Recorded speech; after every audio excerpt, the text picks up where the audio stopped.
बहुत स्वागत है आप सभी का एमिनेंट इंस्टीट्यूट के यूट्यूब चैनल में। और आज हम बात करने वाले हैं टोक्यो पैरालंपिक के बारे में। तो इसमें हम आपको जानकारी देंगे कि पैरालंपिक का इतिहास क्या रहा है, भारत के कौन से खिलाड़ी किस इवेंट में कौन सा मेडल प्राप्त किए हैं, उसके बारे में हम आपसे चर्चा करेंगे। और चर्चा करेंगे कि भारत का पैरालंपिक में इतिहास क्या रहा है। तो ये कुछ महत्वपूर्ण जानकारियां हैं जो हम आप तक लेके आए हैं, और केवल हम उन जानकारियों पर आपसे चर्चा करेंगे जो परीक्षा के दृष्टिकोण से उपयोगी होगी या जहां से प्रश्न बनने की संभावना सर्वाधिक होगी। तो दोस्तों, आज का ये वीडियो हम स्टार्ट करते हैं। आपको हमारे स्क्रीन में टोक्यो पैरालंपिक का लोगो दिख रहा होगा और साथ ही दो और पिक्चर आपको कार्टून के दिख रहे होंगे। एक ब्लू कलर का कार्टून दिख रहा होगा, एक पिंक कलर का कार्टून दिख रहा होगा। जो ब्लू कलर का है वो समर ओलंपिक जो 8 अगस्त को ख़त्म हुए हैं उसका मैस्कट शुभंकर है, जिसका नाम मिराई तोबा है। और जो पिंक कलर का है वो पैरालंपिक का शुभंकर है, जिसका नाम सोमाइटी है। तो ये दोनों जो शुभंकर हैं आप इसको याद रखेंगे। आगे बढ़ने से पहले मेडल और की जानकारी देने से पहले हम आपको जानकारी देंगे टोक्यो पैरालंपिक के इतिहास के बारे में। जो जो ओलंपिक गेम्स हैं उनकी जो शुरुआत हुई 1948 से इसका प्रारंभ होता है। माने इसकी जो शुरुआत है 1948 से की जाती है। और जो शुरुआत करने का या जिनके मन में ये विचार आया फिर उन्होंने इसकी शुरुआत की थी, उनका नाम था गुडविल गटमैन, जो इंग्लैंड के एक न्यूरो सर्जन थे। तो अगर आपसे क्वेश्चन पूछा जाए कि फादर ऑफ पैरालंपिक गेम्स, तो आप नाम लेंगे गुडविन गटमैन का, तो याद रखेंगे। अब इनके मन में क्यों विचार आया, तो इनके मन में विचार आने का रीज़न था कि जो सेकेंड वर्ल्ड वार 1939 से 45 तक चलती है, तो उसमें जो सैनिक थे, कुछ सैनिकों के साथ माने कुछ सैनिक उस लड़ाई की वजह से फिजिकली चैलेंजेस आ गए थे उनके अंदर। तो उनका इलाज करते हुए इनके मन में एक विचार आया कि क्यों न एक रिहैब के तरह ही या इनके मनोरंजन के लिए भी हम एक गेम का आयोजन करें। तो जो परंपरागत ओलंपिक गेम है माने समर ओलंपिक जो गेम है, उनको देखते हुए गुडविन गटमैन जी के मन में ये विचार आया कि क्यों ना फिजिकली चैलेंज लोगों को भी हम एक ओलंपिक का आयोजन करें। तो 48 में तो ये कुछ फिजिकली चैलेंज लोगों को लेके एक ओलंपिक का आयोजन करते हैं, पर मूल रूप से 1960 में जो रोम में ओलंपिक हुए थे उसमें इन्होंने एक बहुत बड़ा दल लेके ओलंपिक का आयोजन किया था। अब बहुत बड़े दल की हम बात कर रहे हैं, तो जो न्यूरोसर्जन लुडविग गटमैन हैं, इन्होंने 400 ऐसे एथलीट को जुटाया जो फिजिकली चैलेंज थे। उनको लेके रोम ओलंपिक में इन्होंने एक ओलंपिक का आयोजन किया। वो ओलंपिक आयोजन काफ़ी सफल भी रहा और काफ़ी अप्रिसिएशन भी मिला इसका। तो मूल रूप से या इसको सही तरीके से 1960 में, पर अगर पहले आयोजन की बात करें तो 1948 में किया गया। दोस्तों, इसमें दोनों समितियों की जो आपसी सहमत बनी कि साथ में समर ओलंपिक और पैरालंपिक कराए जाएंगे। तो जो इसका अनुबंध है या सहमति है ये 2001 में बनती है, जिसमें अंतर्राष्ट्रीय ओलंपिक समिति और अंतर्राष्ट्रीय पैरा ओलंपिक समिति दोनों मिलकर एक अनुबंध बनाते हैं। जो अंतर्राष्ट्रीय ओलंपिक समिति है IOC लुसाने स्विट्जरलैंड में जिसका मुख्यालय है, वो जो कि समर ओलंपिक का आयोजन कराती है, और पैरा ओलंपिक का आयोजन अंतर्राष्ट्रीय पैरालंपिक समिति कराती है।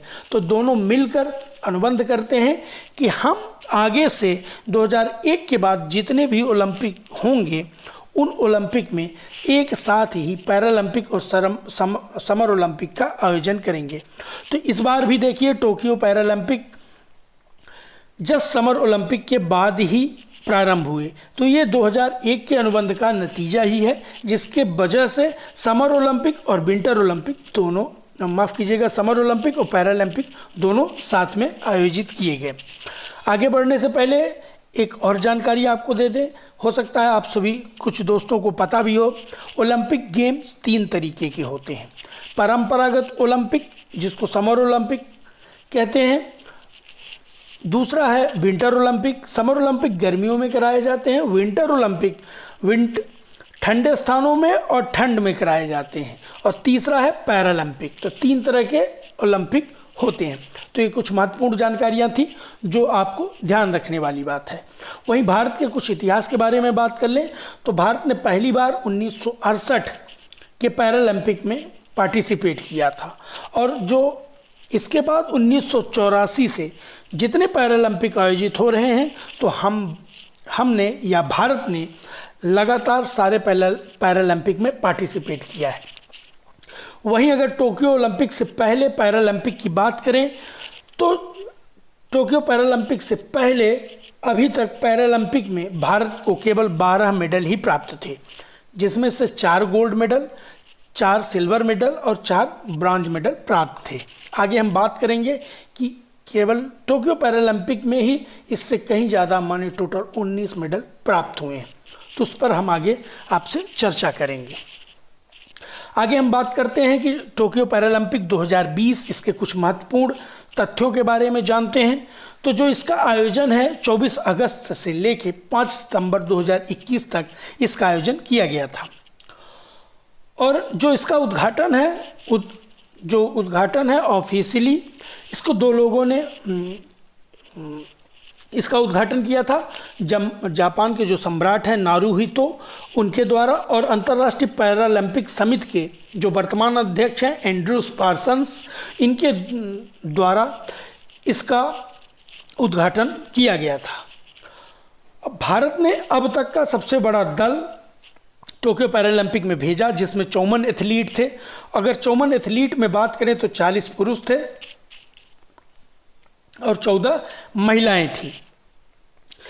इस पैरालंपिक में जो टोक्यो पैरालंपिक है, इसमें कुल 22 खेल होने थे और 22 खेलों के 540 इवेंट होने थे इसमें, जिसमें 22 खेल के 540 इवेंट हुए और भारत में उसमें केवल 9 खेलों में पार्टिसिपेट किया। अगर हम ओपनिंग सेरेमनी की फ्लैग बियरर की बात करें तो भारत की तरफ से उद्घाटन समारोह के ध्वजवाहक टेक चंद्र रहे। इसके पहले हमने एक वीडियो बनाया था इस पैरालंपिक चालू होने के पहले, तो हमने उसमें आपको बताया था कि मरियप्पन थंगावेलु भारत की तरफ से ओपनिंग सेरेमनी के फ्लैग बियरर होंगे, पर यहाँ हम आपको टेक चंद्र बता रहे हैं। उसका एक रीज़न है कि मुख्य समय पर या एंड टाइम पर मरियप्पन थंगावेलु कोविड संक्रमित व्यक्ति के संपर्क में आने की वजह से उनको आइसोलेट कर दिया गया था और आनंद फानन में जल्द ही टेक चंद्र को भारत की तरफ से उद्घाटन समारोह के ध्वजवाहक के रूप में रखा गया। तो टेक चंद्र ने उद्घाटन समारोह में भारतीय झंडा पकड़ा। तो ये इम्पॉर्टेंट है, याद रखेंगे आप। वहीं अगर हम समापन समारोह के ध्वजवाहक की बात करें, माने क्लोजिंग सेरेमनी के फ्लैग बियरर की बात करें, तो अवनी लेखरा रही, जिन्होंने गोल्ड मेडल, आगे हम बात भी करेंगे कि किस इवेंट में उन्होंने मेडल जीता है, तो वो भारत की तरफ से क्लोजिंग सेरेमनी की फ्लैग बियरर थी अवनी लेखरा। इस पैरालंपिक में भारत को 24वां स्थान प्राप्त किया। अब तक का सर्वश्रेष्ठ प्रदर्शन भारत ने इस पैरालंपिक में किया, जिसमें 19 मेडल प्राप्त किए हैं। 19 मेडल की अगर हम बात करें तो भारत ने 5 गोल्ड मेडल प्राप्त किए हैं और 8 सिल्वर मेडल प्राप्त किए हैं और 6 ब्रॉन्ज मेडल प्राप्त किए हैं। और 2 ऐसे खिलाड़ी थे, अवनी लेखरा और सिंहराज अढाना, जिन्होंने 2-2 मेडल इस ओलंपिक में प्राप्त किए हैं। तो आपको ये ध्यान रखना है। अब भारत का कैसा प्रदर्शन रहा इस पैरालंपिक में, तो एक एक करके हम आपको जानकारी देंगे। पहला नाम है अवनी लेखरा का, जिन्होंने शूटिंग के 2 स्पर्धाओं में, 2 अलग अलग स्पर्धाओं में इन्होंने 2 मेडल प्राप्त किए। 10 मीटर एयर राइफल में इन्होंने गोल्ड मेडल प्राप्त किया और वहीं 50 मीटर राइफल 3 पोजीशन में इन्होंने ब्रॉन्ज मेडल प्राप्त किया है। अगला नाम है सुमित अंतिल का, इन्होंने जैवलिन थ्रो में गोल्ड मेडल प्राप्त किया है। अगला नाम है प्रमोद भगत का, जिन्होंने बैडमिंटन में गोल्ड मेडल प्राप्त किया है। मनीष नरवाल, जिन्होंने गोल्ड मेडल प्राप्त किया है 50 मीटर शूटिंग में, तो ये निशानेबाजी में इन्होंने गोल्ड मेडल प्राप्त किया है। अगला नाम है कृष्णा नागर का, इन्होंने बैडमिंटन में गोल्ड मेडल प्राप्त किया है।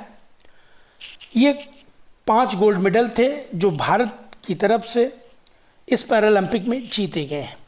आगे बढ़ने से पहले एक महत्वपूर्ण जानकारी और दे दें कि अवनी लेखरा, जिनको गोल्ड मेडल प्राप्त हुआ है, वो किसी भी ओलंपिक में, जो 3 ओलंपिक होते हैं, समर, विंटर और पैरालंपिक, उस किसी भी ओलंपिक में भारत की तरफ से पहली महिला बनी जिनको ओलंपिक में गोल्ड मेडल प्राप्त हुआ है। तो ये काफ़ी इम्पोर्टेंट फैक्ट है, आप इसको याद रखेंगे इस फैक्ट को, क्योंकि यहाँ से क्वेश्चन बनने की संभावना सर्वाधिक है, तो आप इसको याद रखेंगे। आगे बढ़ते हैं, हम बात करते हैं भाविना पटेल का, जिन्होंने टेबल टेनिस में सिल्वर मेडल प्राप्त किया। और इम्पॉर्टेंट फैक्ट और एक है कि ये भारत की तरफ से इस टोक्यो पैरालंपिक में पहला मेडल जीतने वाली महिला है। अगला नाम है निषाद कुमार, जिनको हाई जंप में सिल्वर मेडल प्राप्त हुआ है। योगेश कथुनिया हैं, जिनको डिस्कस थ्रो माने चक्का फेंक में सिल्वर मेडल प्राप्त हुआ है। देवेंद्र झाझरिया, जिन्होंने जेवलिंग थ्रो में सिल्वर मेडल प्राप्त किया है। मरियप्पन थंगावेलू, इन्होंने हाई जंप में सिल्वर मेडल प्राप्त किया है। प्रवीण कुमार, इन्होंने भी हाई जंप में सिल्वर मेडल प्राप्त किया है। सिंहराज अढाना, ये दूसरे ऐसे खिलाड़ी हैं जिनको 2 मेडल ओलंपिक इस पैरालंपिक में प्राप्त हुए हैं। पहला जो सिल्वर मेडल है वो 50 मीटर पिस्टल शूटिंग में इनको प्राप्त हुए हैं, और दूसरा मेडल जो ब्रॉन्ज मेडल है वो 10 मीटर एल पिस्टल शूटिंग में इनको प्राप्त हुए हैं। अगला नाम है सुहास एतिराज, इन्होंने बैडमिंटन में सिल्वर मेडल प्राप्त किया है। चर्चाएं तो सभी की हो रही हैं, पर ये थोड़ा सा ज़्यादा इनकी चर्चा होने का एक रीज़न ये है कि वर्तमान समय में नोएडा उत्तर प्रदेश के डीएम हैं, डिस्ट्रिक्ट मजिस्ट्रेट हैं सुहास एतिराज, तो इनकी और ज़्यादा चर्चा हो रही है इस वजह से। अगला नाम है सुंदर सिंह गुर्जर, इन्होंने जेवलिंग थ्रो माने भाला फेंक में ब्रॉन्ज मेडल प्राप्त किया है। शरद कुमार, इन्होंने हाई जंप में ब्रॉन्ज मेडल प्राप्त किया है। हरविंदर सिंह आर्चरी में इन्होंने ब्रॉन्ज मेडल प्राप्त किया है। हरविंदर सिंह के बारे में जानकारी दे दें कि भारत की तरफ से पहली बार 2 ऐसे आर्चर थे जिन्होंने पैरालंपिक में क्वालिफाई किया था, हरविंदर सिंह और विवेक चिकारा, जिसमें से हरविंदर सिंह ने ब्रॉन्ज मेडल भी प्राप्त किया है। मनोज सरकार, इन्होंने बैडमिंटन में ब्रॉन्ज मेडल प्राप्त किया है। तो ये भारत के मेडलिस्ट रहे हैं जिन पर हमने आपसे चर्चा की।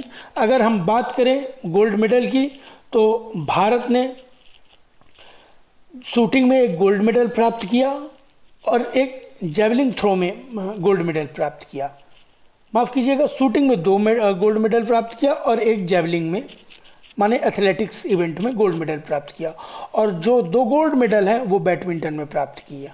तो 2 शूटिंग में, 2 बैडमिंटन में और 1 जेवलिंग में। तो ये इंपॉर्टेंट है, आप याद रखेंगे। भारत को कुल 5 गोल्ड मेडल मिले, 8 सिल्वर मेडल मिले और 6 ब्रॉन्ज मेडल मिले। तो ये इंपॉर्टेंट है, आप इसको याद रखेंगे। और दोस्तों, और भी अभी अगर आपको जानकारी लेना हो, थोड़ा और डिटेलिंग जानना हो, तो आप हमारा एक इस ओलंपिक चालू होने से पहले का एक वीडियो है, उसमें हमने पूरा ब्रीफ करके बताया है, तो आप चाहें तो उस वीडियो को भी जाके विजिट कर सकते हैं। वो भी परीक्षा उपयोगी वीडियो है। तो दोस्तों, आज का हम वीडियो में यहीं ख़त्म करते हैं। आपको हमारा यह वीडियो कैसा लगा? अगर वीडियो अच्छा लगा हो तो प्लीज़ एक लाइक दें। प्लीज़ अपने वैल्यूएबल कमेंट के माध्यम से हमें अवगत कराएं कि वीडियो आपको कैसा लग रहा है। और अगर जो भी व्यूअर पहली बार हमारे इस चैनल को विजिट किए हैं, प्लीज़ हमारे चैनल को सब्सक्राइब करें, बेल आइकन प्रेस करें, जिससे नए वीडियो का नोटिफिकेशन सबसे पहले आपको मिले।